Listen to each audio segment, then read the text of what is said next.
बहुत बार ये देखने के लिए आया है कि जब भी आपको हाई ब्लड प्रेशर होता है तो ऐसे में आप हाई ब्लड प्रेशर की मेडिसिन ले लेते हैं। आपका कोई भी फिजिशियंस होता है, जो फैमिली फिजिशियन होता है, चाहे वो किसी भी विंग का हो, एलोपैथिक का हो, यूनानी का हो या आयुर्वेदिक विंग का हो, ज्यादातर ये देखा गया है कि जब भी आप उसके क्लिनिक पर जाते हैं और उस दौरान उसका आपका ब्लड प्रेशर शूट अप करता है, हाई हो जाता है, तो ऐसी अवस्था में वो कोई भी एलोपैथिक मेडिसिन से ऐड कर देते हैं या कोई भी एंटी हाइपरटेंसिव मेडिसिन से जो है ऐड कर देते हैं, जो ब्लड प्रेशर को कम करती है।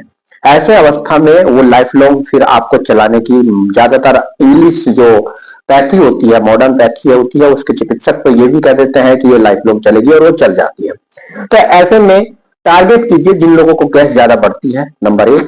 जो लोग स्ट्रेस ज्यादा लेते हैं, नंबर दो। जिन लोगों को रात्रि में ज्यादा जागना पड़ता है, नंबर तीन। जिन लोगों का पेट खराब रहता है, नंबर चार। जो लोग लिवर और किडनी की बीमारी से ग्रसित हैं, पांच छह। जिनका कोलेस्ट्रॉल बढ़ा रहता है। इसके बाद आप हाइपरटेंशन की मेडिसिन लीजिए। इन जो फैक्टर है, पॉजिटिव फैक्टर जो मैंने अभी बताए पांच छह, इन फैक्टर पर काम करिए। और ये भी देखा गया है जिन लोगों को गैस की ज्यादा प्रॉब्लम रहती है, इंडाइजेशन की प्रॉब्लम रहती है, उनका ब्लड प्रेशर निश्चित रूप से हाई होता ही होता है। तो ऐसी अवस्था में जरूरी नहीं है हाइपरटेंशन की मेडिसिन ही ली जाए या हाई ब्लड प्रेशर की मेडिसिन ली जाए।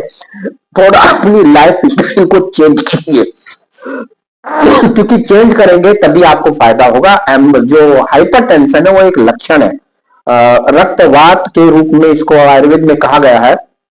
और मैं ये आपको कहना चाहता हूं कि एम्लोडिपिन, एडिनोल, इसके अलावा भी और जनरेशन की जो एंटी हाइपरटेंसिव मेडिसिन है उनको ऐड मत कीजिए। पहले अपनी लाइफ स्टाइल को सुधारिए, फिर आप पेट को फोकस कीजिए, फिर आप किडनी की बीमारियों को फोकस कीजिए, फिर आप लीवर की बीमारियों को फोकस कीजिए।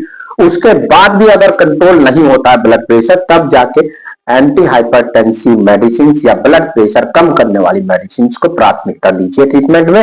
और आयुर्वेद में यह भी कहा गया है कि ब्लड प्रेशर कोई लॉन्ग ड्यूरेशन की बीमारी नहीं है, रक्तवात है। वात जैसे ही रक्त में बढ़ेगा तुरंत ही सुकअप कर जाता है, और जैसे ही वात शरीर से बाहर निकल जाएगा वैसे ही जो है ब्लड प्रेशर नॉर्मलाइज हो जाएगा। तो ऐसी अवस्था में ये भ्रम, ये व्यक्ति, ये डर जो चिकित्सक के द्वारा रोगी के हृदय में या दिमाग में डाला जाता है कि आपको ब्लड प्रेशर है, आपको ब्रेन हेमरेज हो जाएगा, स्ट्रोक हो जाएगा, हार्ट अटैक पड़ जाएगा, ये बिल्कुल नितांत गलत है। आप रोग को दबाइए नहीं, रोग का रूट को क्या है, उसका मूल कारण क्या है, उसकी तरफ फोकस रखिए। तो ऐसी अवस्था में ध्यान रखिए, ब्लड प्रेशर का लंबा इलाज संभव नहीं है। ब्लड प्रेशर खुद में कोई बड़ी बीमारी नहीं है, एक लाक्षणिक सिद्धांत के तौर पर इसको देखना चाहिए। किसी और बीमारी के कारण ब्लड प्रेशर होता है तो उस बीमारी को ट्रीट कीजिए, ना कि ब्लड प्रेशर को। उस बीमारी को अगर आप ट्रीट करेंगे तो निश्चित रूप से ब्लड प्रेशर आपका ऑटोमेटिकली नॉर्मलाइज हो जाएगा। तो ब्लड प्रेशर एक धीमा जहर है, लेकिन सिर्फ उन लोगों के लिए जो लोग ब्लड प्रेशर को दबाकर चल रहे हैं। यही कारण है कि अकस्मात हार्ट अटैक हो जाता है ब्लड प्रेशर की मेडिसिन लेते हुए भी, हेमरेज हो जाता है, ब्रेन स्ट्रोक हो जाता है हाइपरटेंसिव मेडिसिन लेते हुए भी। तो ऐसी अवस्था में उनसे बचने की आवश्यकता है। एक हेल्थ टिप है, जो लोग ब्लड प्रेशर ले रहे हैं कृपया करके लाइफ स्टाइल चेंज कीजिए, डाइजेशन चेंज कीजिए, अनावश्यक रात को जगिए नहीं, दिन में सोइए नहीं। और आपको किडनी की बीमारी है, किडनी का रेगुलर चेकअप होना चाहिए।